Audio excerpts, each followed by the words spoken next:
Assalamualaikum warahmatullahi wabarakatuh.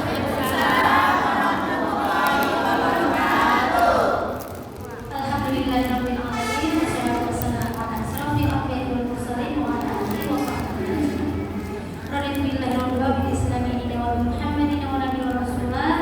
Manju mana cik bukan cik ni? Manju mana bukan cik?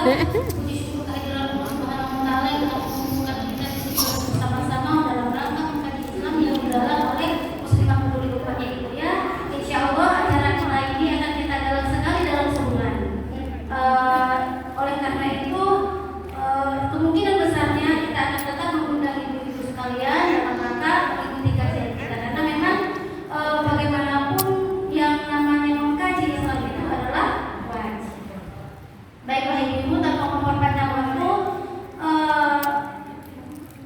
kita masuki langsung. Tema kita adalah Muharram saat hijrah kafah. Saya mau tanya, ketika dikatakan Muharram atau ada yang menyampaikan Muharram, yang terlintas dalam benak kita apa? Tahun baru yang kita lewatkan setiap tahunnya. Mungkin kita nggak sadar, ya Allah ternyata udah tahun baru, karena nggak ada celebration yang nggak ada gitu loh. Ya, biar membantu. Ucapan-ucapan di pinggir jalan itu lewat spanduk-spanduk nggak pernah ada. Atau mungkin di masjid-masjid mungkin sebagian besar juga lupa. Nggak ada juga celebration yang menjajakan begini. Sebagaimana riuhnya kita atau sebagaimana semangatnya khususnya rakyat Indonesia yang ketika tahun baru yang lain gitu loh. Misal tahun baru Cina, warna merah di jalan, sekeliling kota warna merah, ditambah warna emas. Atau tahun baru yang lain, trompet, jualan trompet di mana-mana. Lah tahun baru kita, ya, bahkan kita sendiri juga lupa. Ternyata udah tahun baru ya. Muharramnya udah separuh jalan. Baru kita ingat itu tahun baru. Nah, ini kita belum masuk ya ibu ya.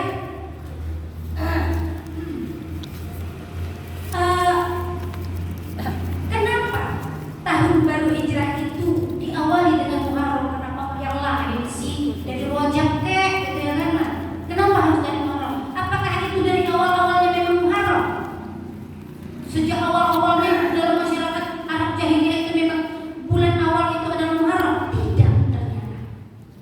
Jadi kenapa ditetapkan Muharram itu adalah sebagai awal dari tahun hijrah, dan di awal dan ditandai itulah tahun pertama hijrah. Jadi ya ibu ya, ini saya cerita sedikit. Sebelum masa hijrah datang, ada suatu peristiwa besar. 2 tahun kita mundur. Ada sebuah peristiwa besar yang ditandai dengan Bai'at Aqabah. Ya. Bai'at Aqabah ini terjadi di musim haji. Jadi Rasulullah itu mendatangi para jemaah haji untuk menawarkan Islam kepada mereka. Maka terkumpullah sekian orang itu di Bai'at Aqabah pertama. Lantas setelah Bai'at Aqabah pertama ini, Rasulullah mengirimkan Mus'ab bin Umayyah sebagai budak dakwah. Kemana ini bu? Ke Madinah. Waktu itu belum Madinah namanya adalah Yasrib. Nah, kemudian dikirimlah Mus'ab bin Umayyah untuk mendakwakan Islam di sana dalam jangka 2 tahun ibu. Belum lagi 2 tahun dakwah itu telah berhasil, ditandai dengan berangkatnya 76 orang yang melakukan Bai'at Aqabah kedua.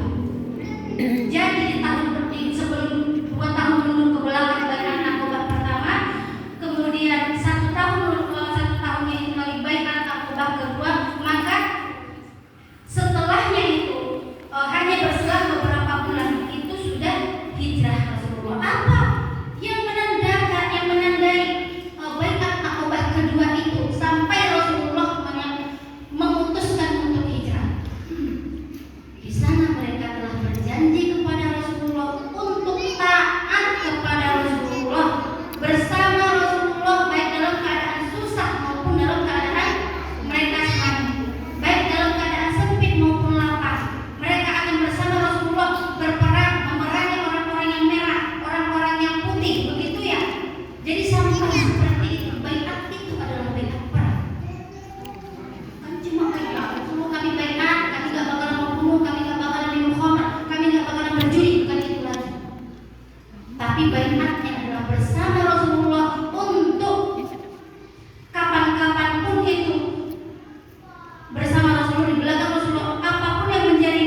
khutbah kedua.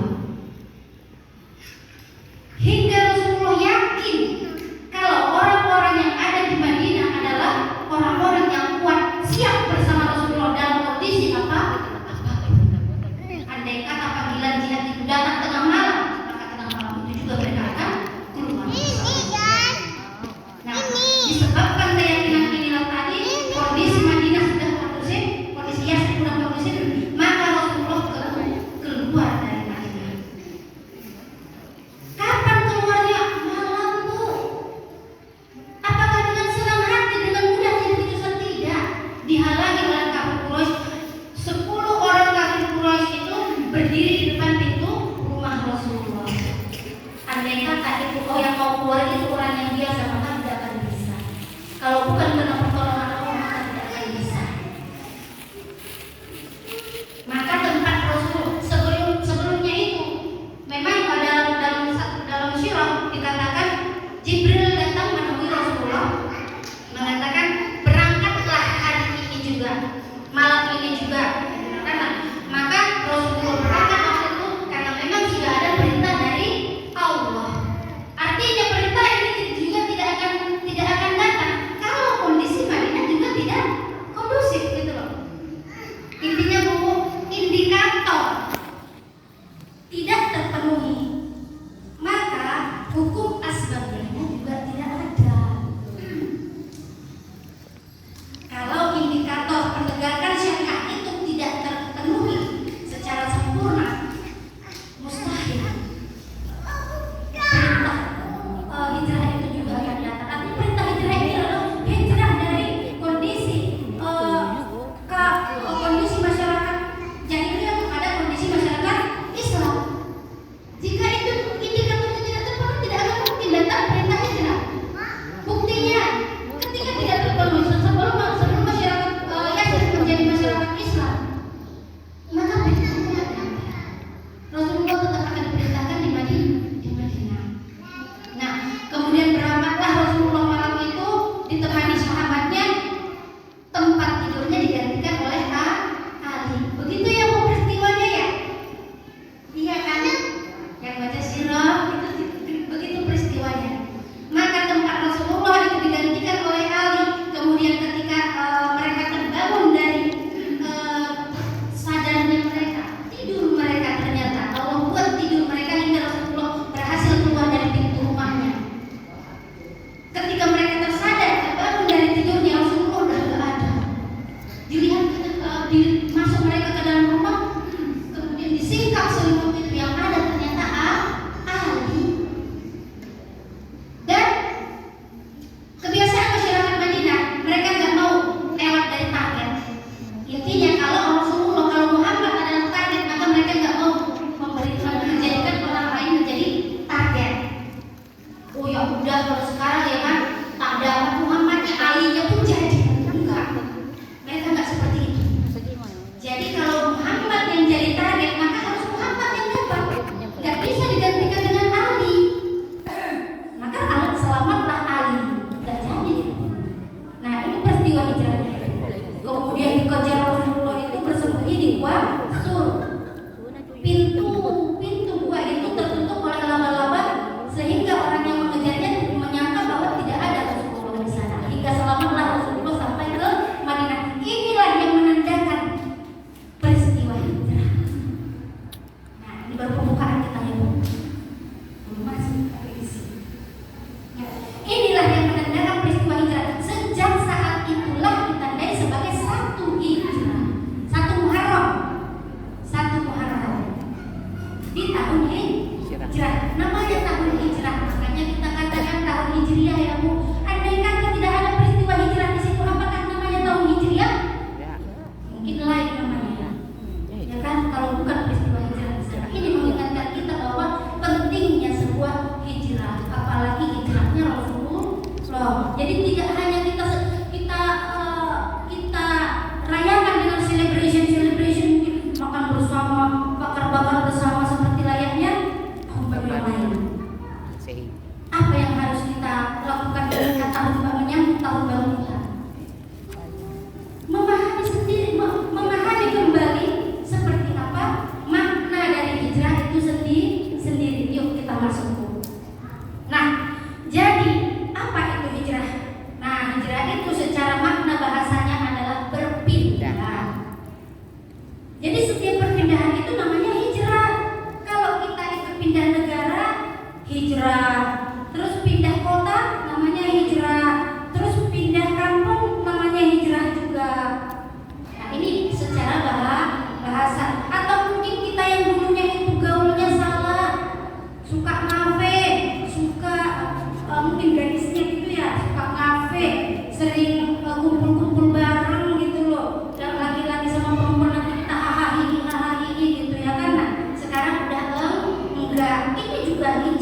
buku Syekh Taqiyuddin An-Nabhani Al-Saksiyah Al-Islamiyah tahun 286 Hijriah. Tak jelas dari sini ya. Nah, dan ini jadi contohnya Habis ini saya adalah di sini, hijrahnya Rasulullah SAW dari Makkah yang dikatakan sebagai Darul Kufur, kemudian menuju Madinah yang dikatakan sebagai Darul Islam. Nah, Bu, kalau di Mekah boleh nggak sholat? Ya, boleh. Boleh, bisa mereka sholat walaupun dengan sembunyi-sembunyi. Puasa boleh nggak mereka? Boleh. Bisa mereka puasa. Apalagi memang adat masyarakat Arab itu memang terbiasa untuk melakukan puasa. Kemudian misalnya ketika mereka berakhlakul karimah, kemudian memakai pakaian syar'i bagi wanita-wanitanya, boleh nggak? Bisa nggak? Ketika di Madinah, bisa. Tapi ketika dikatakan, bisa nggak sih ketika pencuri dipotong tangan di sana? Enggak. Atau ketika misalnya ada orang yang melarikan diri dari perang, apakah bisa dijatuhi sanksi? Atau misalnya ketika ada pelanggaran gitu, ketika ada pelanggaran atau perselisihan antara si A dan si B gitu, nah, apakah dijatuhi dengan hukum-hukum Islam? Enggak. Tapi hukum masyarakat Makkah, yakni hukum jahiliyah. Nah, ketika ada bapak membunuh anak perempuannya, dikuburnya hidup-hidup, bisa nggak dihukum ini orangnya? Enggak. Ketika ada perempuan dengan laki-laki yang bukan ketangkap melakukan perbuatan berzina, kita katakan begitu, apakah bisa dihukum? Bisa merajam gitu, dijatuhi di waktu kondisinya di Mekah, apakah itu bisa? Enggak. Tapi ketika di Madinah ini semua bisa terlaksana. Yang murtad bisa dihukum. Sekarang banyak orang murtad nggak bisa dihukum. Sama nggak kondisi kita dengan jahiliyah? Sama. Kita tetap sholat kan Ibu? Tetap bisa sholat, tetap bisa berpuasa, tetap bisa naik haji yang ada kelebihan rezeki yang Allah panggil dengan rezeki gitu, nah. Tetap bisa melaksanakan berpakaian syar'i, tetap bisa. Kalau ada halangan. Nah, tapi ketika ada pencuri, bisakah potong tangan? Ketika ada pembunuh, bisakah dia dibunuh balik? Ketika ada perselisihan antara si A dan si B, bisakah dijatuhi dengan hukum Islam, diadili dengan peradilan Islam? Bisakah itu? Enggak. Artinya kondisi kita sekarang adalah kondisi jahiliyah. Nah, inilah dia. Makanya dikatakan pengertian hijrah secara syar'i itu dalam makna khusus adalah keluar dari Darul Kufur menuju Darul Islam. Inilah peristiwa Rasulullah pada masa 1 Muharram yang ditandai dengan 1 Muharram. Inilah dia peristiwa itu.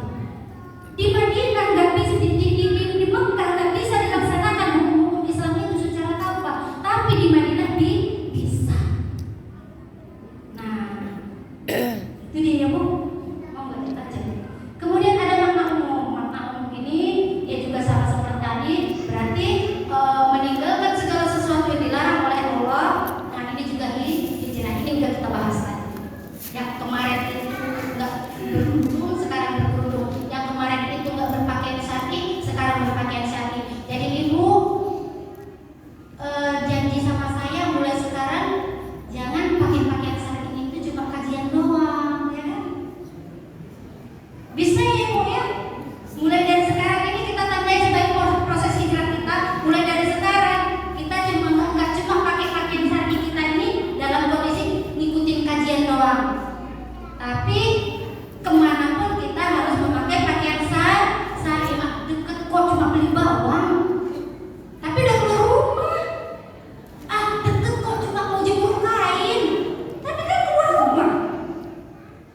ini juga. Itu kok cuma ke rumah tetangga. Tapi keluar rumah juga. Artinya setiap melangkah dari pintu rumah kita wajib memakai proses hijrah yang paling mudah. Ya Bu ya? Bisa nyanyi? Insyaallah. Nah, hijrah Rasulullah SAW dari Mekah menuju Madinah meninggalkan sistem jahiliyah menuju sistem Islam kafah. Nah, inilah yang tadi saya katakan. Jadi, hijrahnya Rasulullah itu adalah hijrah dari Mekah menuju Madinah adalah meninggalkan sistem jahiliyah menuju Islam kafah. Kenapa harus Islam kafah sih? Kenapa enggak Islam yang biasa aja? Ya gitu ya, kira-kiranya. Seperti misalnya ada tokoh nasional yang mengatakan Islam itu nggak usah dimaknainya seperti itu, yang penting itu ya adalah spiritnya. Jadi cukup dengan spiritnya kita aja, semangatnya kita aja, tanpa adanya realisasi, tanpa adanya semua.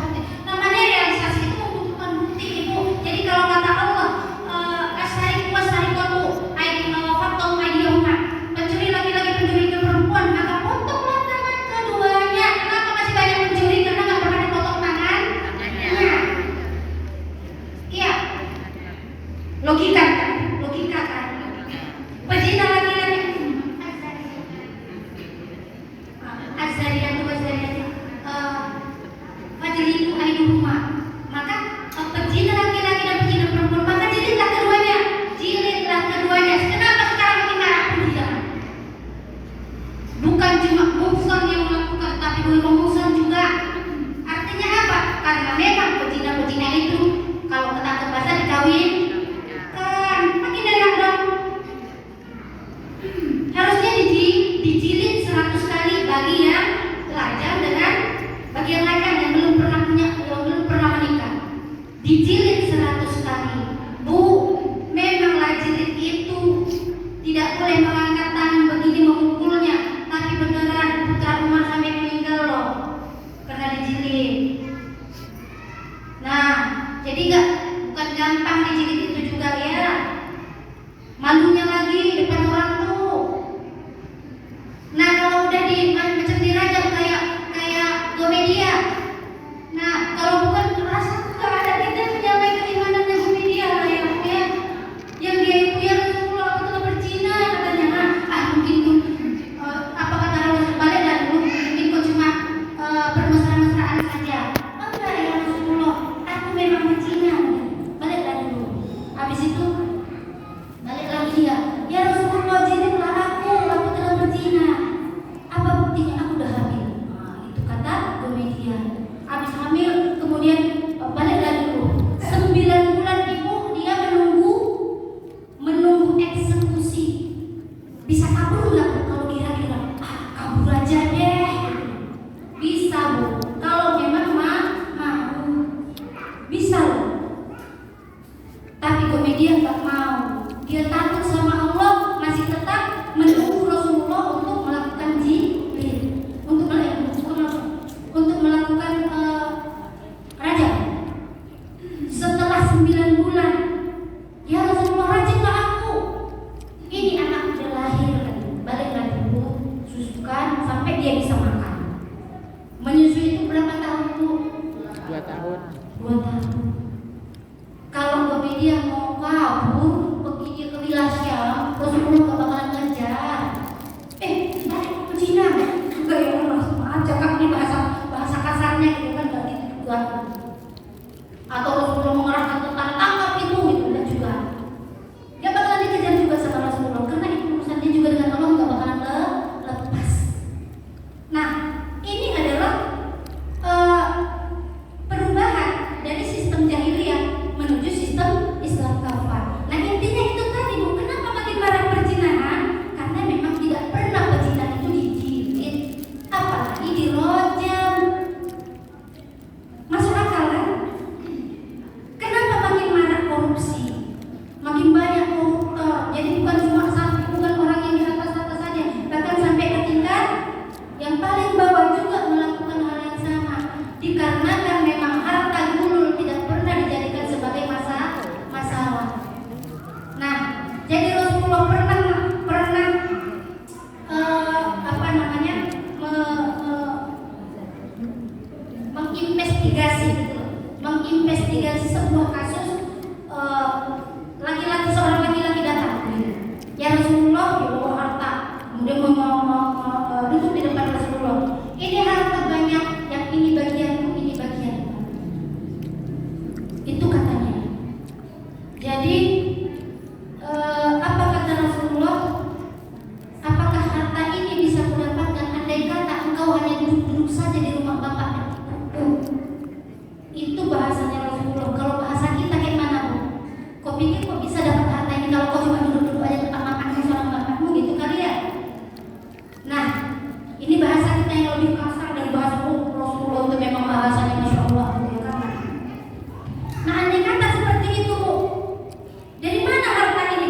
terima rapor kemarin.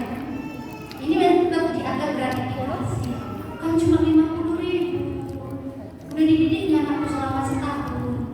Gitu ya. Nah, ini gratifikasi. Jadi dalam ya itulah sebahagian hukum-hukum Islam yang mungkin kita tinggalkan ya Ibu ya. Bahkan kita agak lumrah untuk meninggalkannya. Gak enak kita rasanya kalau kita ambil itu. Gak enak kan cuma saya sendiri yang gak ngasih amplop. Ayo ngomong deh. Nah, jadi kenapa harus Islam yang sempurna dan paripurna digunakan? Kenapa nggak Islam yang biasa aja? Atau kita ambil deh demokrasi? Kenapa harus Islam sih? Ya kan?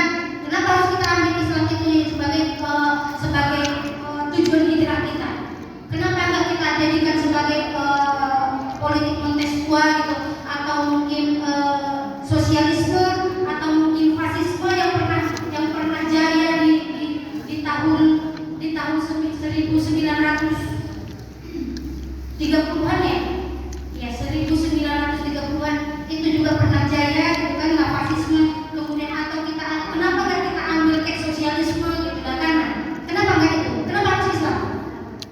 Karena memang Allah yang mengatakan, apa kata Allah? Pada hari ini telah kusempurnakan agama kalian untuk kalian dan telah kucukupkan nikmatku bagi kalian dan telah kuridhoi Islam sebagai agama kalian. Nah ini masih menyangkut dengan agama menggodek.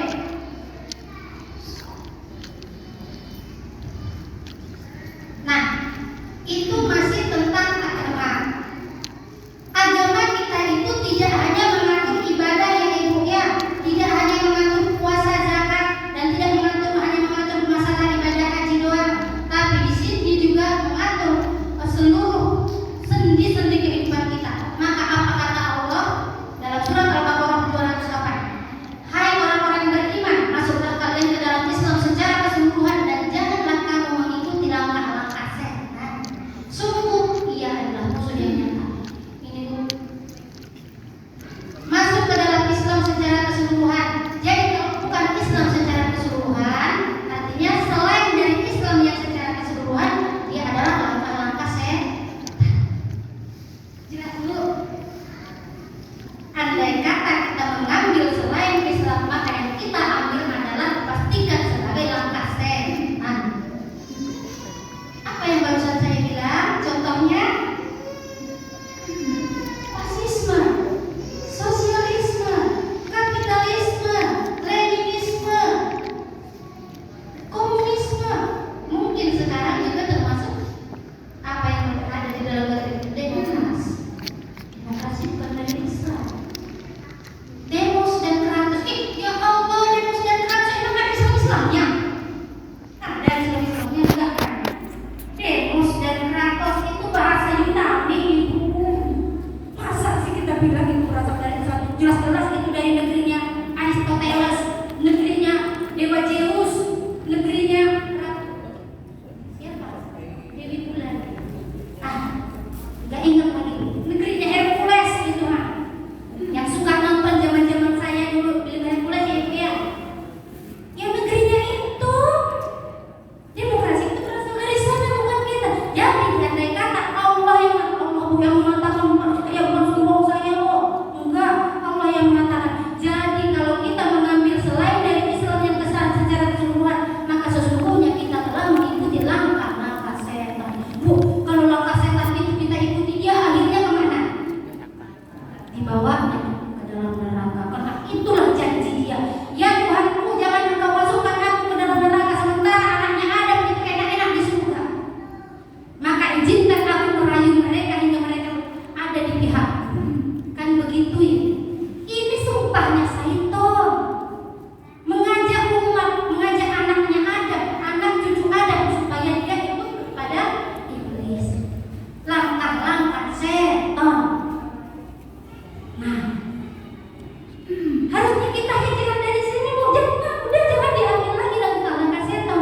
Tapi apa yang harus kita ambil adalah ihdinas siratal mustaqim. Ya Allah, ini kita bilang setiap kali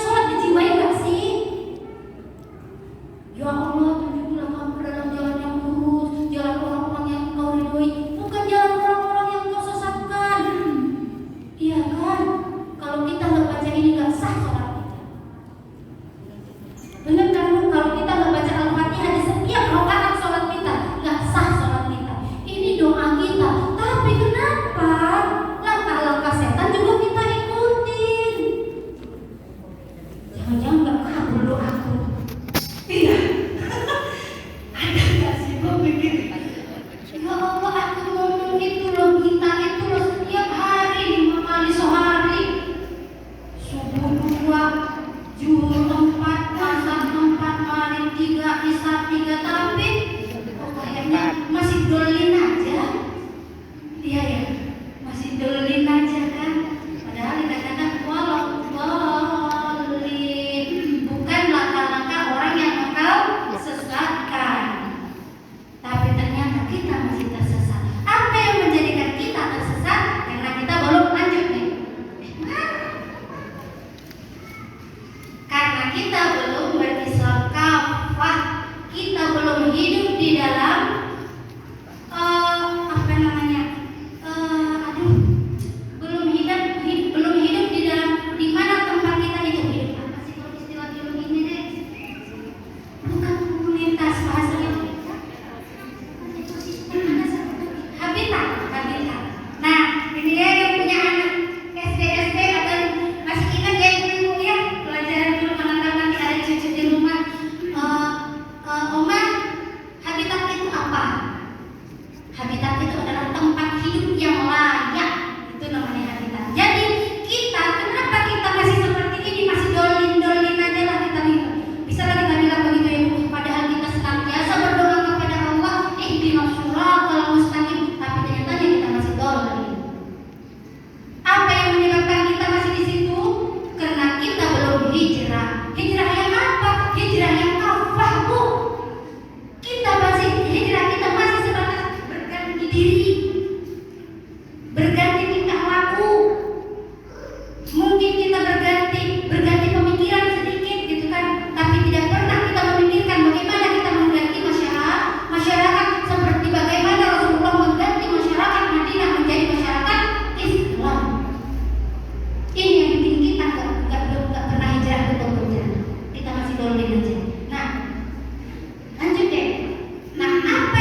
Saudi imperiumnya sampai ke wilayah Jazirah Arab, sampai ke wilayah Persia. Ada yang sedikit Italia yang ada di Roma sekarang. Roma kalau sekarang kita buka Al-Quran Al-Rum. Dia yang mulia mengingatkan kita kembali kepada sejarah Islam agar kita mantap untuk berhijrah. Inilah yang menjadikan hijrah mereka itu menjadikan mereka itu unggul. Apa yang ada dalam diri mereka? Mereka memiliki akidah, mereka juga melaksanakan ibadah. Akidahnya akidah Islam, ibadahnya tidak melenceng dari tuntunan syariah yang benar. Jadi kalau ada demo sholat itu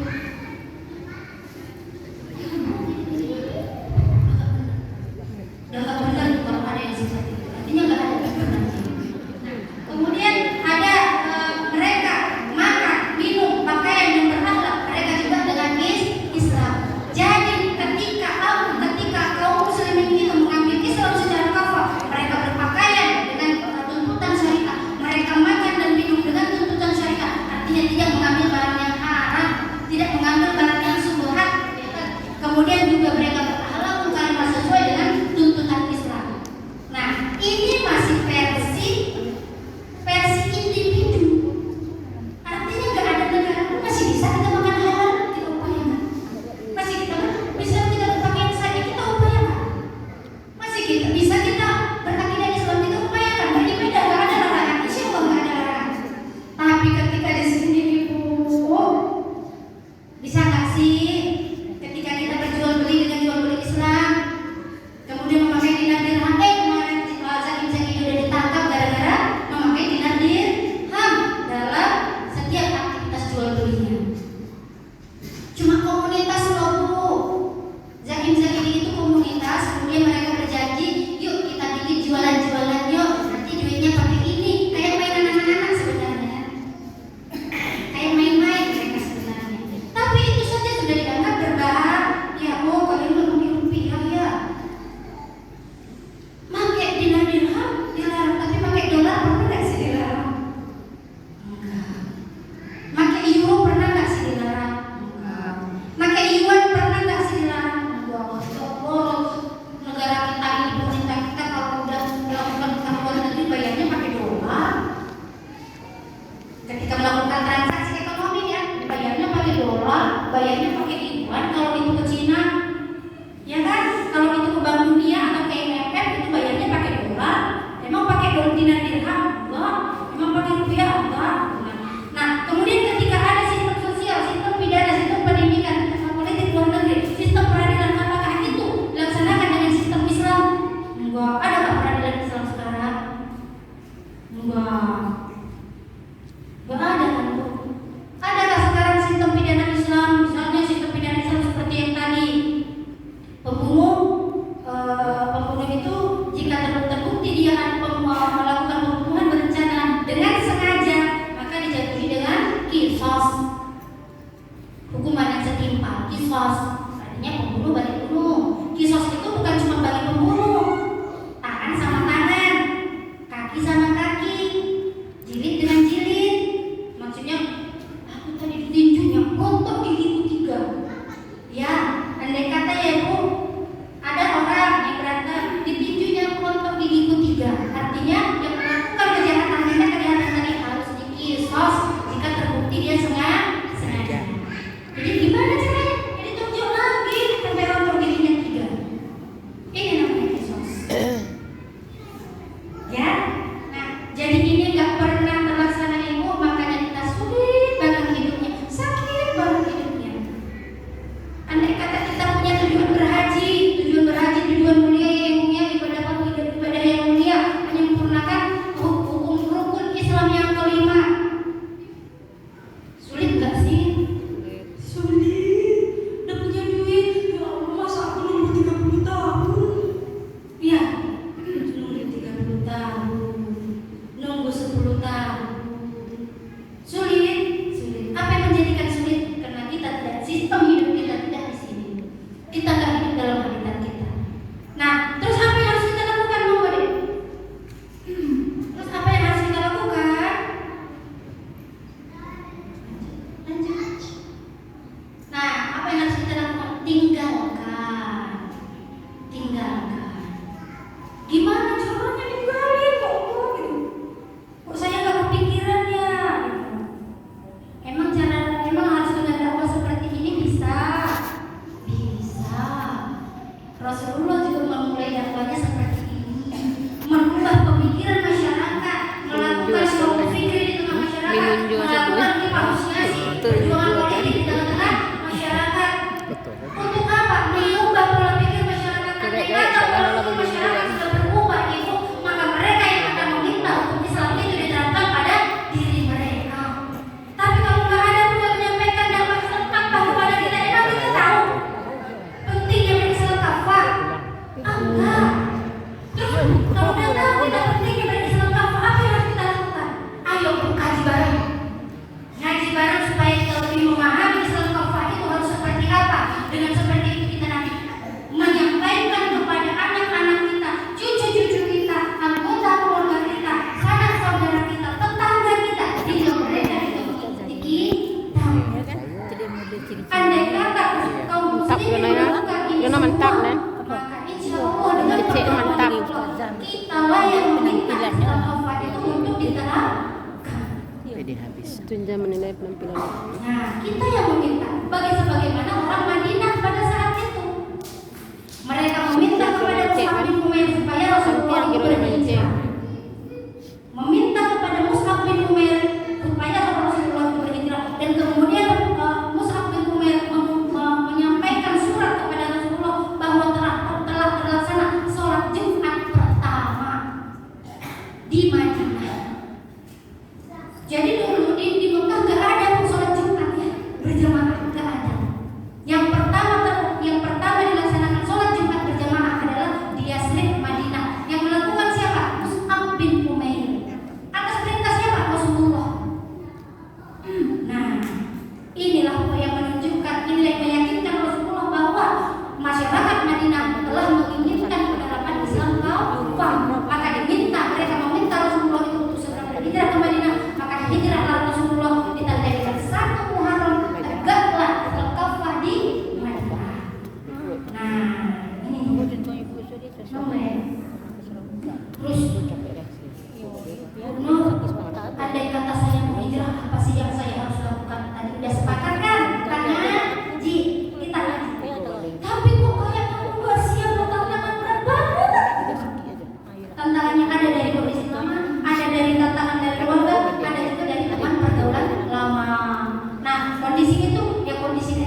Jangan-jangan gara-gara kita udah kaji Islammu, anak-anak kita jadi dolorin juga. Tiba-tiba dia udah pacaran, tiba-tiba dia menghilang 3 hari, awak pikir diculik, rupanya Taruh kaki dah ya. pacarnya, ya kan? Bisa jadi gara-gara kita mengkaji Islam. Kadang-kadang kita mengkaji Islam, yuk nanti aja kita ketuanya sore, sekarang mama, ayo ikutan mama sama mengaji Islam. Harusnya begitu. Ya kan aja anak gadis ke sini. Monggo deh. Nah, kemudian ini lagi. Kemudian ini tentang dari pergaulan. Sesungguhnya permisalan teman pergaulan yang saleh dan teman pergaulan yang buruk seperti penjual bis dan pandai besi. Andai penjual bis itu boleh jadi dia memberi kumis atau engkau membeli darinya, atau setidaknya engkau akan mencium harumnya. Adapun pandai besi boleh jadi dia membuat bajumu terbakar, atau engkau akan mencium darinya bau yang tidak enak. Nah, artinya teman itu kalau dia itu jahat, buruk, maka dia menjadi racun bagi kita, toksik. Jadi racun. Dia orang yang mempengaruhi, yang mempengaruhi kita. Udah kita kan mau arisan, apa juga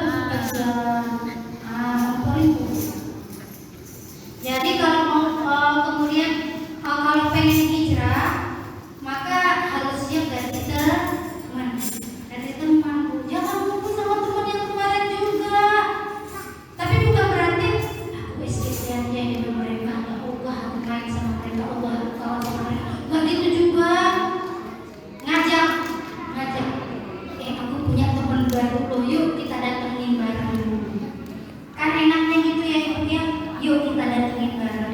Aku ada kajian loh, yuk kita datengin bareng. Nah, jadi nggak usah ngapain dulu, atau nggak usah kongko dulu gitu. Nah, buat apa namanya? Buat ikuti komunitas baru, kemudian ajak teman-teman lama untuk mengikuti komunitas baru. Dan mereka nggak mau, bersabar aja, gimana lagi? Tapi jangan mengikuti langkah-langkah mereka, jangan mengikuti aktivitas mereka. Monggo, lanjut deh. Nah, inilah yang menjadikan kita untuk kuat dalam hijrah. Jadi selain kita istiqomahkan diri, akidah kita perkuat, kemudian bagaimana kita perkuat dengan cara apa? Mengkaji Islam, ikut kajianku. Mustahil loh kita bisa bertahan dalam hijrah kalau kita nggak mengkaji. Mustahil loh, jiwa kita nggak akan kuat, pikiran kita nggak akan kuat, hati kita nggak akan kuat. Kalau nggak ada teman yang satu frekuensi, satu rasa, satu pemikiran, emang bisa hijrahnya bertahan? Sulit loh ibu. Kadang kita sedih itu butuh kawan kan yang menguatkan. Andai kata kita hijrah sendirian, yang penting aku hijrah, aku harus begini, tapi nggak ada teman yang menguatkan. Ketika lemah, rontok hijrahnya. Udahlah, aku kayak kemarin aja daripada aku harus begini. Nah, kan jadi sedih kan? Makanya harus punya teman, punya komunitas yang melakukan aktivitas Islam secara berjamaah, secara bersama-sama, mengkaji Islam bersama-sama. Jadi harus punya teman, jangan hijrah sendirian. Nah, kemudian apa yang harus kita lakukan? Dakwah. Jadi kalau udah ngaji, punya teman yang satu frekuensi, satu rasa, satu pemikiran, kemudian kita mendapatkan Islam secara bersama-sama. Kemana kita dakwahnya? Ke keluarga kita, anak-anak kita, cucu-cucu kita, tetangga kita. Itu adalah orang-orang yang ada di sekeliling kita, sebagaimana Rasulullah juga melakukan. Terus andai kata mereka nggak mau terima, apakah kita tidak melangkah keluar? Harus melangkah keluar, karena Rasulullah juga melangkah keluar, tidak hanya mencukupi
Luar isi biasa. daripada penyampaian materi yang disampaikan oleh ustazah kita ya Bu ya.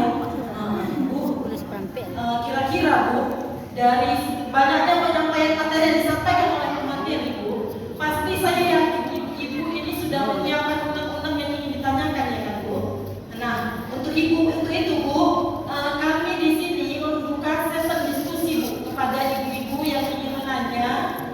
Kami persilahkan Bu, nanti ustazah kita yang akan menjawabnya. Nah Bu, pada ibu siapa yang mau tanya Bu? Saya silakan. Bukan apa ya Bu ya? Dan apa?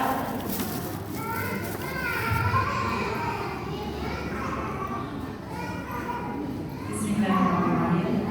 Assalamualaikum warahmatullahi wabarakatuh. Waalaikumsalam. Perkenalkan, nama saya Eka Sulistiana. Saya dari Majelis Taklim Nur Ikhlas. Terima kasih kepada MC atas kesempatannya. Tadi saya tertarik Ustazah, kalau suami kita ngajak ke pantai, sementara ada kajian Islam ya, lebih baik kita ke kajian Islam dulu, kita layani suami kita. Tapi sepengetahuan saya yang sudah di pengajian saya, istilahnya gimana ya, suami itu Tuhan kedua seorang istri, itu istilahnya gitu. Padahal bukan itu, maksudnya bukan Tuhan lah ya kan. Tapi perintah suami itulah yang harus kita kerjakan selagi tidak di luar dari akidah. Jadi gimana itu Ustazah, kalau seandainya pun memang kita kepingin kali ikut kajian Islami, tetapi suami kita mengajak kita ke tempat lain, bagaimana cara meluluhkan hatinya? Baik, terima kasih. Saya rasa itu aja Ustazah. Terima kasih kesempatannya. Assalamualaikum warahmatullahi wabarakatuh. Waalaikumsalam warahmatullahi wabarakatuh. Baik Bu, ada lagi Bu yang mau bertanya? Maaf ya Bu.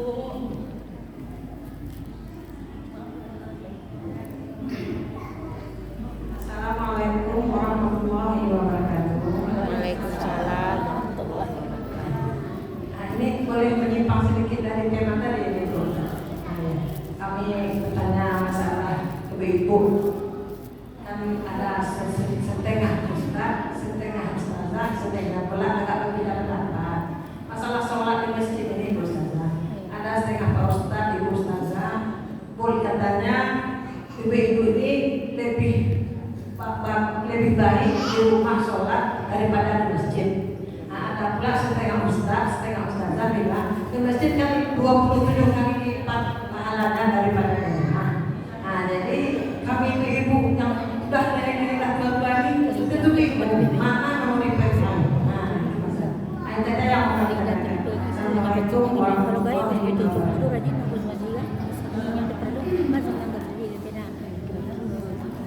Bu, kalau dibilang menyimpang dari materi berarti tidak ya Bu ya. Karena apa namanya hijrah Islam kampung itu tadi meliputi dari 3 dimensi. Yang Ibu tanyakan masalah ibadah tadi itu adalah dimensi pertama Bu. Jadi tidak menyimpang insyaallah. Selanjutnya Bu, siapa lagi?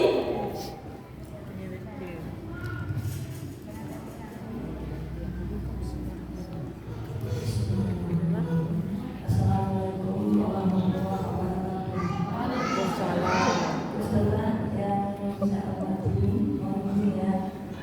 Bagaimana kalau wanita itu ada berbicara ataupun laki-laki saja gitu? Apa kalau kita ini seperti jamaah itu, jamaah sholat itu suka mengisi dia pergi ke tapi tujuannya bicara juga itu apa gitu? Atau bisa? Bagaimana jawabannya insyaallah? Assalamualaikum warahmatullahi wabarakatuh. Kita tutup sesi pertanyaan kita di sesi pertama ya Bu. Kalau nanti ada waktu lagi kita buka sesi kedua.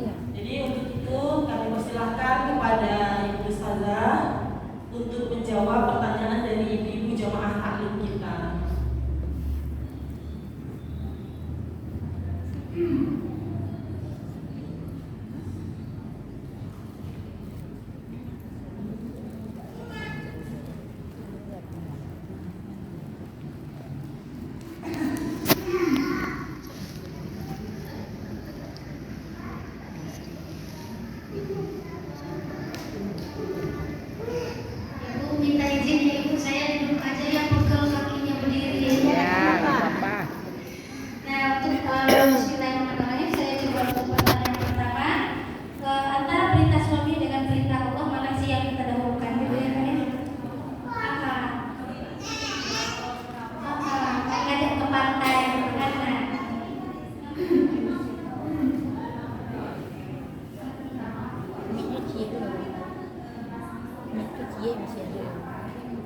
Nah, jadi perintah suami itu adalah utama, gitu ya.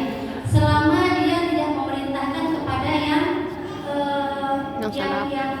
selama dia tidak memerintahkan kepada yang maksiat, gitu. Nah, jadi ini setahu saya, gitu ya Ibu, memang Rasulullah mengatakan andai kata boleh manusia itu sujud kepada manusia, maka akan aku perintahkan perempuan itu, istri itu sujud kepada suaminya. Sampai segitunya loh keutamaan laki-laki, keutamaan suami, gitu. Nah, artinya gimana? Apakah seperti itu tidak ada? Apakah itu harga mati? Intinya gitu ya. Apakah perintah itu atau kemauan itu harga mati, nggak boleh ditawar, nggak boleh ditawar lah ya, nggak boleh dirubah lagi dengan bujukan. Apakah itu harga mati? Enggak juga, karena kita namanya berteman. Suami istri itu, hubungan suami istri itu tidak seperti tuan dan majikan. Kalau tuan bilang begini, kita harus begitu. Terus kalau tuan perintahkan ini, kita nggak boleh bantah, gitu kan? Kita sama suami mah bukan bantah tapi bujuk, ya kan? Tapi bantah bukan gitu juga. Hari ini ada ini loh, nanti aja sore yuk, gitu kan? Lebih asik loh, nggak panas. Nah, ini bujukan, bukan bantahan. Karena masih boleh kok. Istilahnya ini bukan harga. Jadi andai kata hubungan kita itu seperti tuan dan majikan, apa indahnya berumah tanggamu, ya Allah. Kita mau mesra-mesra, gitu ya kan? Nah, mau apa namanya? Mau sayang-sayangan, bukan kayak orang kan, tuan, bukan gitu juga dengan suami kan. Tapi kita mau sayang-sayangan, gitu loh. Kalau memang dia sayang dengan kita, suami yang sayang dengan istri, dia akan nurutin istri. Selama apa yang menjadi tawaran itu tadi, itu juga untuk kebaikan dia. Setahu saya itu sih ya Bu. Jadi nggak harga mati juga. Apalagi ini adalah dalam rangka mengkaji Islam. Artinya kecintaan kita kepada suami juga harus didahulukan kepada cintanya Allah, gitu. Jadi kalau apa yang dicintai Allah mencintai kita, mengorbankan itu. Bukan kita tidak mengambil itu, tapi Allah juga menuntut pengorbanan kita bukti kita cinta kepada Allah. Jangan bilang cinta sama Allah dong, tapi meninggalkan pantai buat jadi apa nggak mau, gitu kan? Padahal suami masih bisa dirayu kan, masih bisa. Jalan sore lebih asik, Nggak panas. Nek. lebih asik kok nengok sunset.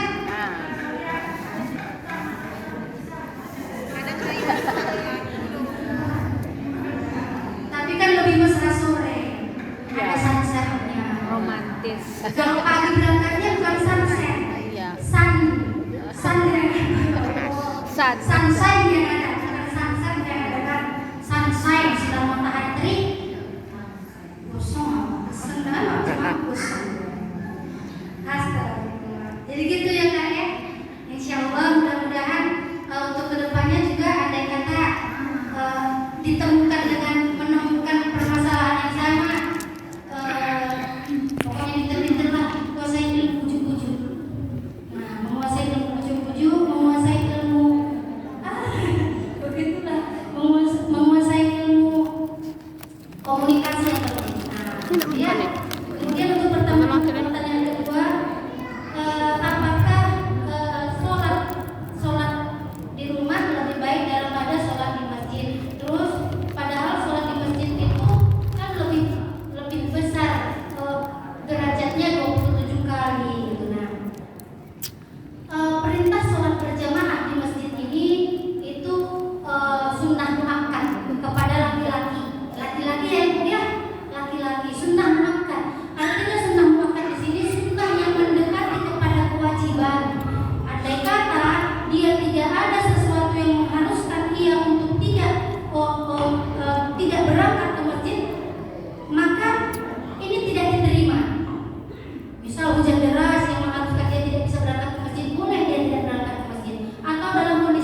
benua Afrika.